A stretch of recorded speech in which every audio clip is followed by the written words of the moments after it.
Hi.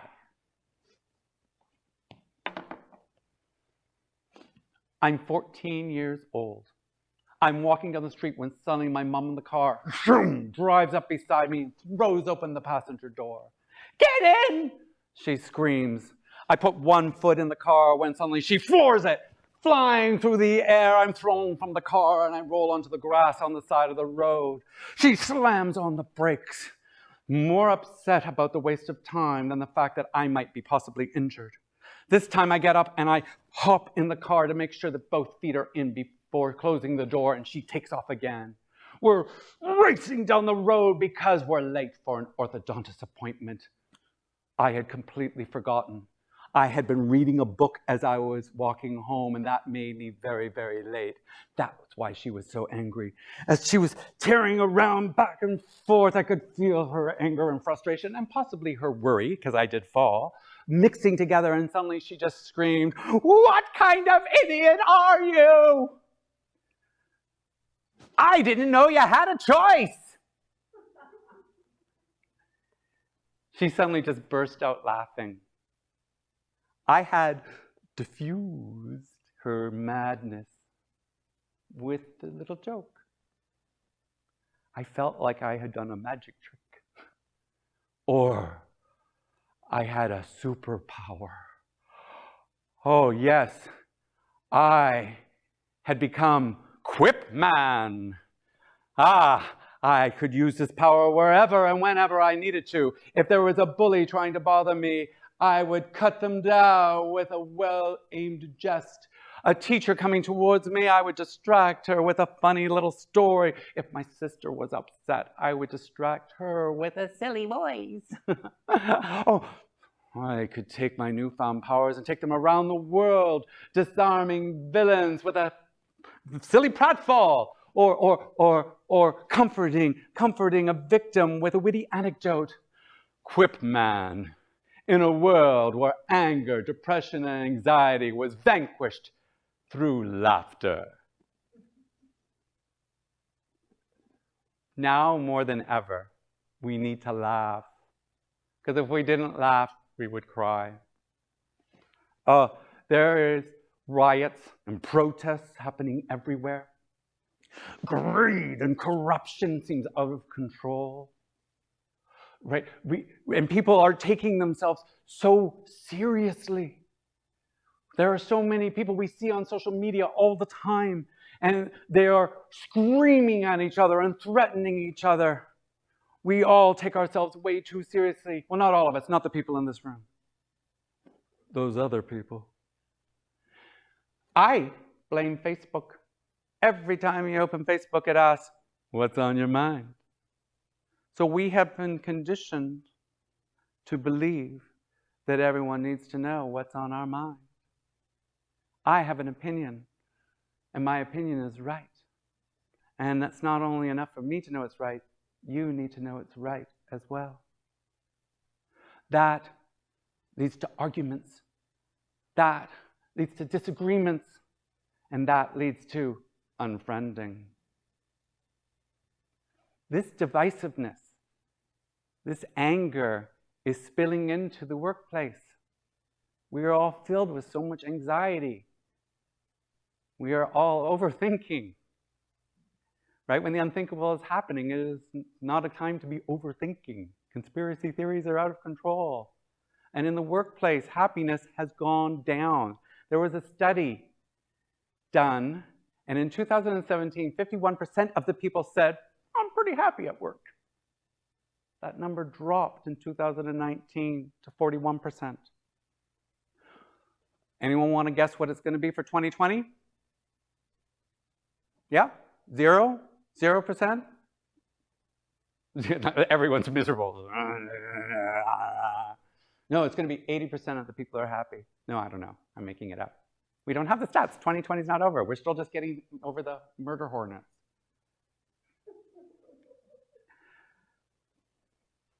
The people who work in customer service, I'm sure, are even more miserable right now. And I mean, I used to work in customer service. I loved customer service. It was the people I couldn't stand. And we've all been in a restaurant where we have been served by a sullen or angry server, right?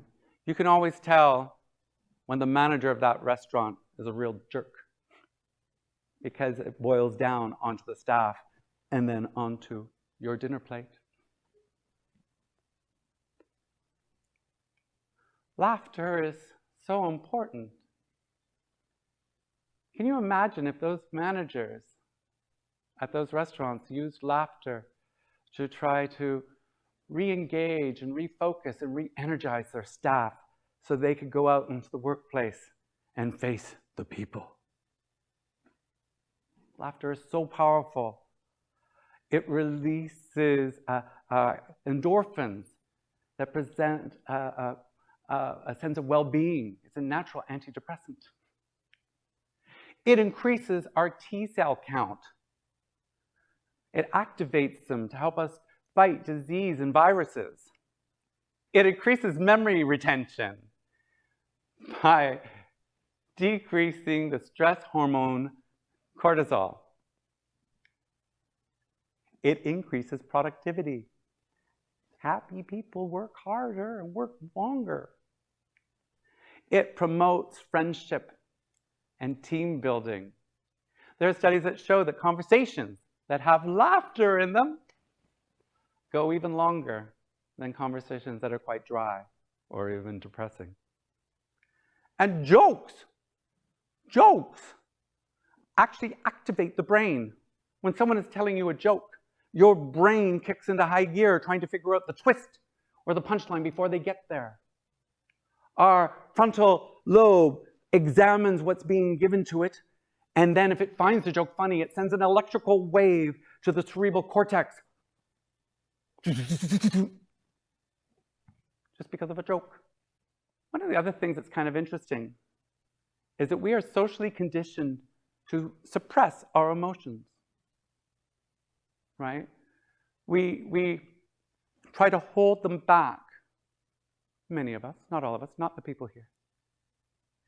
We swallow our tears. Or if we're feeling angry, we might go, Or if we're startled, we go, So we're building up all this negative energy in our gut. But when we laugh, when we have a breathy, full laugh, when we have a belly laugh, we are actually scooping that negativity out and releasing it. That's why sometimes when we're laughing, we start to cry. Because we're letting go of all that negative energy that we were holding in. Wait a minute. I have seen some people telling jokes about other people and it enrages them. Well, that's right. Not only is humor subjective, it could also be destructive. Good laughter should be used for good, but there is evil laughter, and we should learn the difference. I have seen laughter change people's lives. I have a lot of stories, but I'm going to tell you one about a guy named Brian. Now, this story starts with a crash. Well, that was underwhelming. So, me and two friends were at Camp Good Times. Now, Camp Good Times is a camp for teens with cancer. And we were going there to teach an improv comedy workshop. I teach comedy workshops for charities. I also teach them for corporations. But I love doing the charity one. And the crash happened in the middle of a cafeteria. Well, not a cafeteria, the cafeteria. And what had happened was Brian had dropped his tray. We looked over, and he was clutching his hands to his chest like this and moaning and rocking back and forth. Two attendants that were with him were calming him down, alternating touching with touch, trying to calm him down, while another one was picking up his tray. The kids in the cafeteria, who had all looked to see what the crash was, all immediately went back to just talking and goofing around with their friends. The counselor who was with us explained that the kids weren't being rude. The kids weren't being bad. It was just that Brian had brain cancer. And so that meant that he had cognitive delays and broad spectrum seizure disorder, which made talking with him or engaging with him challenging. So the kids were mostly passingly polite to him, and he spent most of his time at the camp with his attendants. We went and taught our workshops. We split them off into 3 groups, and we were teaching them all about improv comedy. Now, one of the big things about improv comedy is there's the rule, yes and. Yes and means whatever you say or whatever you do, I'm going to agree with it, I'm going to accept it, and I'm going to add to it. The result is, if you follow the yes and rule, you can build incredible stories, incredible sketches that are often quite surprising. So we were teaching these workshops, and Brian was sitting in the back of the room watching us. Then we gathered all the groups together, and we did presentations for each other about what we had learned, or what they had learned, but I'm always learning. As they were doing the different little comedy sketches, they were about to start one, when Brian suddenly jumped up and stepped in. The other kids just yes-anded him, and they did this hilarious sketch about a broken toaster or something, and Brian was quite magnificently hilarious. As we drove home from the camp, we were beaming with what we had experienced with Brian. And the next day, that counselor called me on the phone and said, after we left, Brian continued to goof around and even be a little bit mischievous. She was really, really happy, effusive even.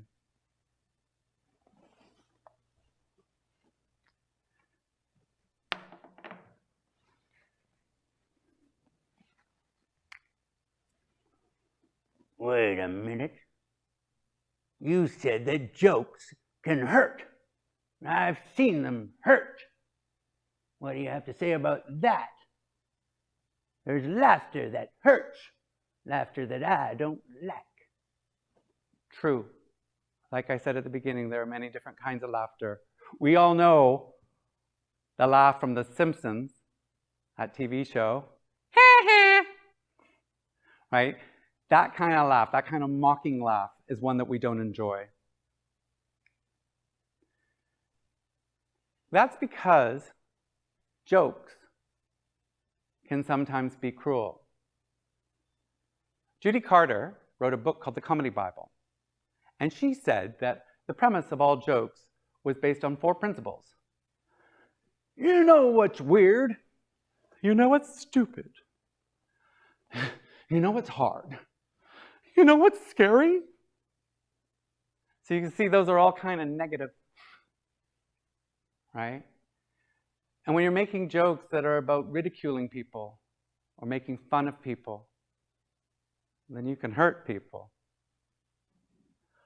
A good rule of thumb is if you're telling a joke or trying to provoke laughter and you feel good, there's a very good chance someone else is feeling bad. You should only be trying to provoke laughter or telling jokes to make other people feel good. Another rule of thumb is don't punch down. This is one of the big changes that we have in the 21st century. Don't make fun of marginalized or lower status people. This is also one of the reasons why TV shows and movies that when we were kids we thought were hilarious, we watch now and we go, this is problematic. Because society has changed, tastes have changed, and what we find acceptable is no longer always acceptable. So always be careful when you're about to show someone, oh, you should watch this was really funny. Because you might suddenly go, oh dear. Punching up, however, punching up is okay to a degree, because you're making fun of the powerful, the high status, the arrogant, pointing out their foibles or their mistakes. That can be kind of funny. And they can take it. They're powerful. It's best, I think, if you're not confused. If you're trying to provoke laughter or, tell a joke, follow what I call the GLAD rule. GLAD. Great laughs avoid demeaning. Now, there's many ways that you can do that, right? You can, comedy's all about surprise, right? You can juxtapose stuff. Games like Mad Libs are very funny because it's ridiculous. You can be very silly. You could tell dad jokes. Now, I'm not saying you have to tell dad jokes. I'm not saying, well, all comedy now must be dad jokes, but they could be pretty funny. One of my favorite ones right now is, why did the teacher have crossed eyes? Because she couldn't control her pupils. See, they're pretty funny. You want to make people feel good. Here are three examples of count them, three examples of workplaces that have used humor for good. There is a department of motor vehicles that in their waiting room shows episodes of Faulty Towers so that the people waiting to renew their license or pay their fines are giggling as they step up to the counter. Oh, that Basil Faulty. Coffee shops have memes or single panel comics for the people waiting in line who are jonesing for their caffeine fix. And many people know how WestJet used to have all of their flight attendants do funny safety announcements, making jokes and telling little silly stories, which help alleviate the stress of the people who are having a little bit of anxiety about flying. Do you see how all three of those examples is about making other people feel good? It's a little self-serving because you're making them feel good so that you feel good, but still it's making them feel good. But wait, there's more. The human brain responds to big emotion, right? That's why we remember highly emotional events. And that's because the amygdala, which processes strong emotions, is right next to the hippocampus, which is part of the memory center. So, if you want to make yourself more memorable or your business more memorable, you need to connect it to an emotion. And the best emotion is joy. And one of the signs of joy? Laughter. We all have friends who make us laugh out loud. We need to surround ourselves with those people. We need to become those people to help re-energize and reinvigorate people. There are measurable effects to the power of laughter, and we can't leave it up to chance. We need to make more space for it. It can't just happen randomly. We need to treat it with the same seriousness as going to the gym or eating food or making love. We need to find more laughter. So, my challenge to you is, for the next 3 days, find an opportunity to laugh at yourself, particularly if you make a mistake or do something wrong. Just as you're about to go, darn it, instead go, Your body can't tell if you're faking it. Your mind can't tell either. Just laugh at yourself. Don't take yourself so seriously. If you want, when you wake up, as you're brushing your teeth, look at how ridiculous you look with the toothbrush in your mouth. Include a humorous anecdote at a business meeting or at a work meeting. Seek out stories and jokes that go, hey, I want to share this before we start our meeting. I want to share this. And ask colleagues, people at work, how you can make your workplace more humorous. Now, there is one type of laugh that I forgot to mention that we didn't address yet, which is this one. The evil scientist, right? And when they make a discovery. So I want to help you make a discovery, because it's something I discovered a little while ago. What I'd like everyone here to do, and you at home to do, is just first relax, and then lift your eyebrows, raise them up, look at other people raising their eyebrows. My friend Lori, when she does this, she starts laughing immediately. Do you see how it changes your whole face? If you add a smile to that as well. Right? Your brain starts thinking that it's happy. So when you have dark thoughts entering your head, lift your eyebrows, open your mouth, smile. You might trick yourself into having a good time. And remember to laugh as much as possible. And if when you're doing this, if some evil person comes up to you and says, "What kind of fool are you?" you can answer, "Well, what kind were you looking for?" My name is David C. Jones, and I hope I have been somewhat of service. Thank you very much.